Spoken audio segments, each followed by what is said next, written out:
Hey there, Dr. Adrian McIntyre here. Thanks so much for stopping by and registering for the webinar that I'm delivering later this week, The 10 Mistakes Coaches Make in Business and What to Do Instead. I wanted to make this video for you that you could watch ahead of time before we get on the webinar so you could get to know me a little bit better and so that I could share with you some of the big ideas that I've been thinking about lately, which really relate to why it is that I'm providing this training at this time. So first, just a little bit of introduction. If you don't know me, if we haven't met on the street, out in the world, or on the internet, I'm a social scientist, an educator, an entrepreneur, and the founder of B-School for Coaches, a training program that you'll be learning more about on the webinar. I live here in the San Francisco Bay Area. I'm right now in my home office. I live with my wife, Jen. We've been married almost 5 years, and our 8-month-old son, Lachlan, who's just an extraordinary delight to both of us. And they're off right now at swimming lessons so that Dad can make this video for you. Jen has both been a professional coach and also a retail manager for one of the fastest growing and most interesting companies in the world today. I'll tell you a little bit more about that in a minute.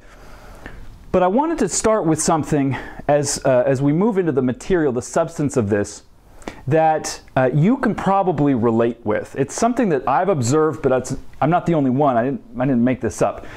But there is a shift in society. It's been going on now for maybe a decade or so, from what we might characterize as institutional forms of authority, credibility, and expertise to more independent forms of expertise. And I think this is incredibly exciting, and I imagine you do too, which is why you are either a professional coach, working now as a coach, a business coach, life coach, relationship coach, health and wellness coach, or maybe you're in training to become a coach. You're participating in this shift from institutional forms of knowledge and expertise to the independent ones. Let me tell you what I mean. In the media, not that long ago, there was a very few number of gatekeepers that controlled access to the airwaves, the cable TV stations, the broadcast networks.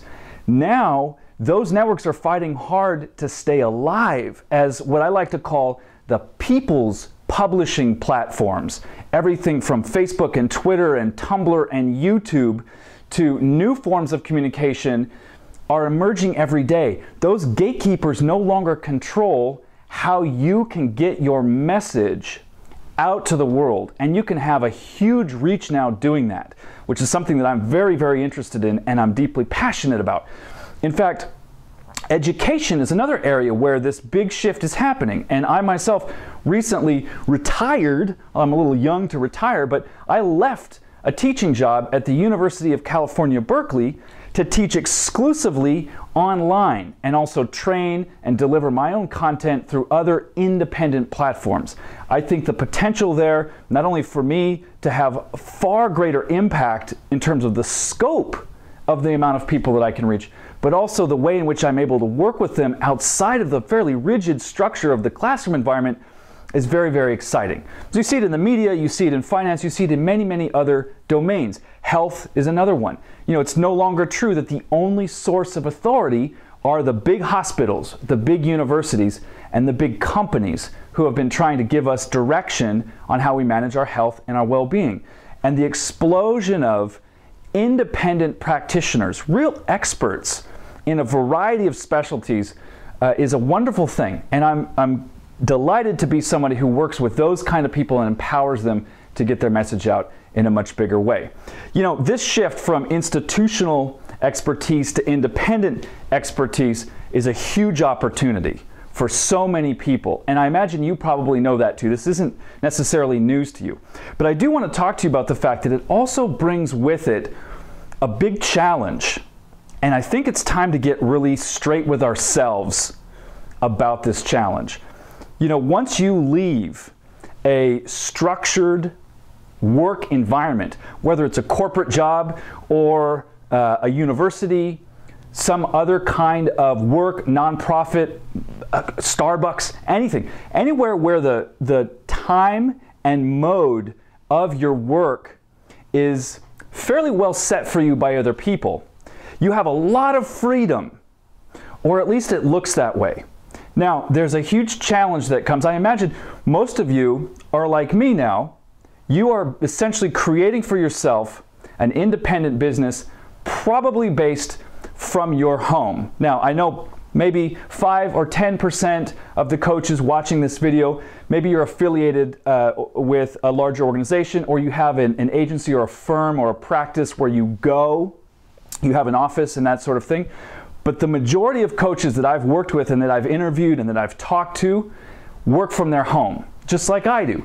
And there's a real challenge there when it comes to treating your business like a business. Now, before you say, oh, Adrian, look, I know that already. That's not news to me. I want to ask you, have you really considered the implications of this? You know, my wife Jen and I were talking just earlier today about this exact problem. And she shared with me something which I found very insightful, and I'll share it with you. I've never worked in retail, but when she was running a multi-million-dollar brick-and-mortar business, storefront, she said, you know, the costs are coming out of your bank constantly, 24 hours a day, even when you're closed.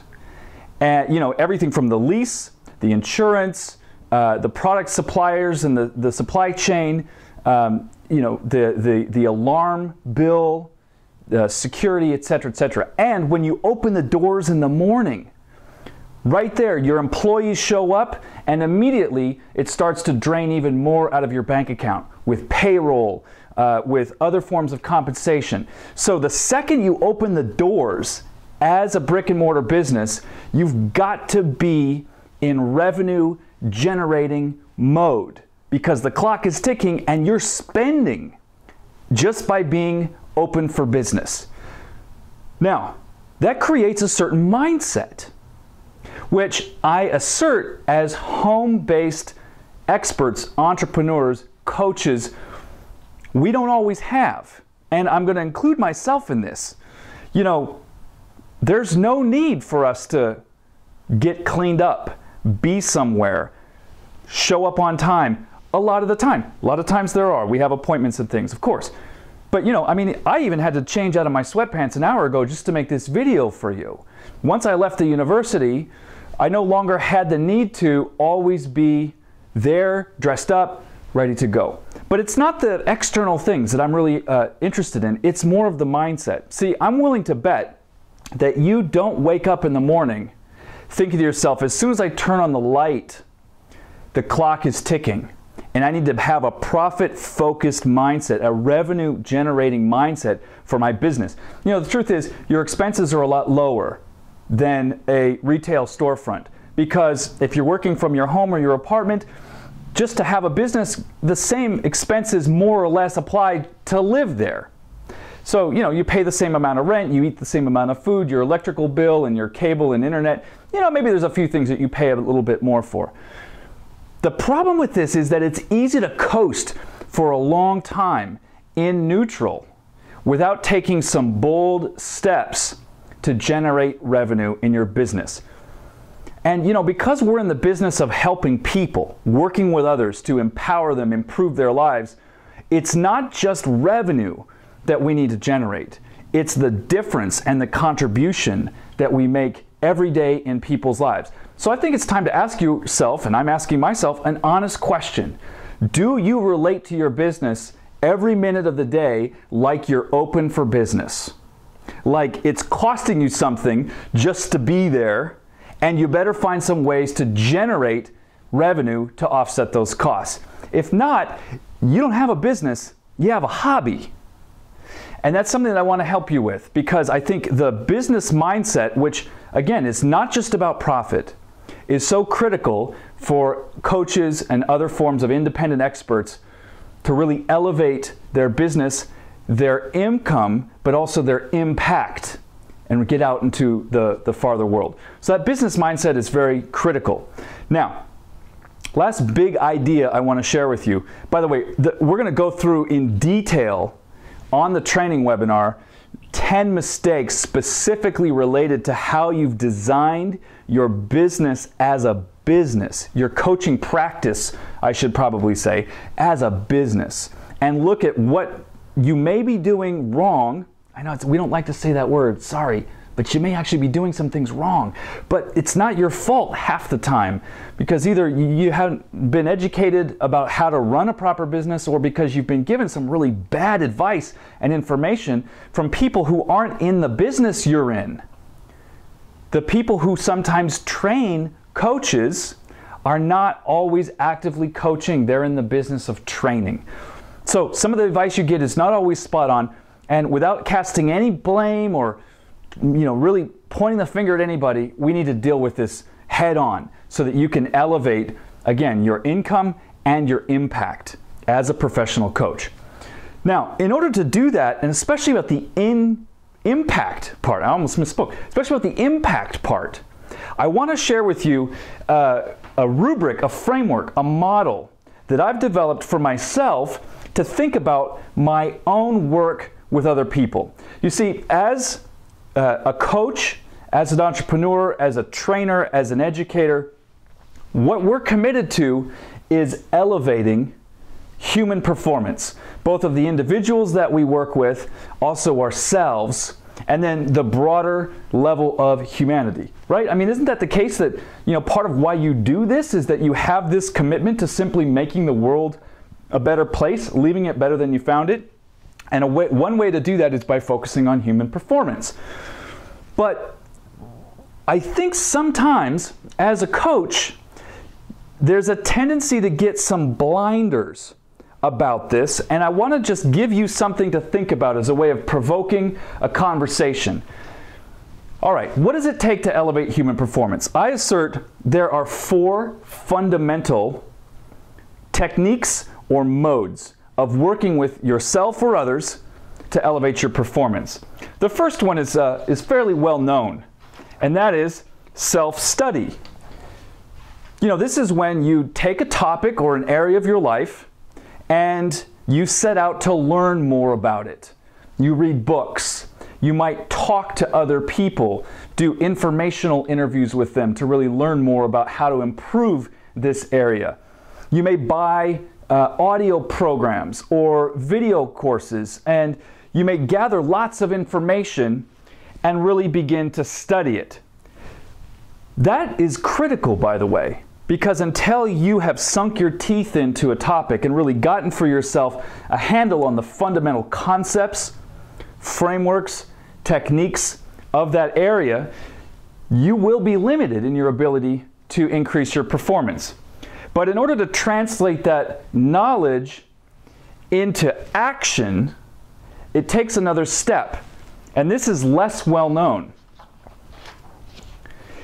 The only way to take skills and information and use them to develop mastery is through a phenomenon called deliberate practice. Now, if you want to read more about this, look up the work of Kay Anders Ericsson, a social scientist and researcher who has written a bunch of very interesting articles on this phenomenon. You can also look at the book Talent is Overrated, which is a more journalistic review of the material on deliberate practice. Deliberate practice is when you take a specific skill and you ingrain it over time through repetitive, difficult practice. This is hard work, and most people never do this kind of deliberate practice. And whether it's in communication or golf or sales or any endeavor that you can imagine, music, studies have shown time and time again that it's not your innate talent that really makes the difference, although it can help. It's this phenomenon of deliberate practice. Check it out. I think you'll find it's very interesting. Now, let's say that you don't want to do this all alone. So the next modality is, in addition to self-study, teaching. And I would add to this training. In other words, working with another person either in a group setting who is going to provide a structured curriculum to help you absorb information more rapidly and more effectively. Teaching and training is what I've done for years, both in the university setting and also as a program leader for one of the largest and most well-known personal training and development companies in the world. This is where you have people in a group setting and you work with them both from the front of the classroom or the seminar room, as well as delivering content that really informs them and makes a difference. But that's more information, you see. So we've got knowledge here on the top. How do you turn this into action? This, I would say, requires something that you know and love. This requires coaching. The special relationship that's established between a coach and a client, in which the only thing that matters are the results that the client gets and the process of developing new capacities in their life. Coaching is very special, and I'd like you to consider that on its own, divorced from these other modalities, the results will be limited. They won't be what they could have been if you had incorporated all these modalities. I'd like you to toy around with something for a second, and maybe you'll be able to give me an answer in the comments that I'm going to tell you about in a second. I'd love to get your feedback on this. I think far too often coaching is seen as an identity rather than as a specific set of skills and techniques for working with another person to produce a transformational shift in their life. I believe, and I'm going to show you a specific way on the webinar, that it's critical that in addition to your coaching, you work out ways to provide and facilitate these other techniques of human performance. This is something, if you were to build systems, programs, services into your business that could incorporate all of these modes, both for yourself and for your clients, you'd be using something called the blended model of learning, which studies in education have shown is a very, very powerful approach, a multimodal approach to not only giving information, but also producing a transformation, a shift in who the person you're working with knows themselves to be. So that's something that I'm going to discuss in depth on the call. And I'm going to give you, in addition to revealing those mistakes and how to correct them, I'm going to give you a step-by-step action plan for how to build a whole new source of revenue into your coaching practice that incorporates multiple techniques for elevating human performance. It's a very exciting thing that I've been doing in my own business. I've seen tremendous results by doing this, and I'm happy to share it with you. Okay, well that's it for now. I think I've gone on a little bit longer even than I thought I would, but here's what I'd like you to do next. Below this video, there's a link to my professional Facebook page. I'd love it if you went there and left a comment and just said, hey Adrian, I watched your video. This is what it caused me to think about, or here's my reaction. You know, it could be positive, it could be negative. I'm just interested in beginning a conversation with you. Find out a little bit more about what you think about what it would take to incorporate these multiple modes into your practice. The other thing is, maybe you're watching this video right now and you haven't already registered for one of the free training webinar that's coming up soon. There's a link down below the video that you can register for that as well. All right, well with that, I want to leave you now. I look forward to talking to you more on the webinar, but also maybe we'll meet each other online or in person. And until then, keep doing what you're doing, and thanks for being who you are.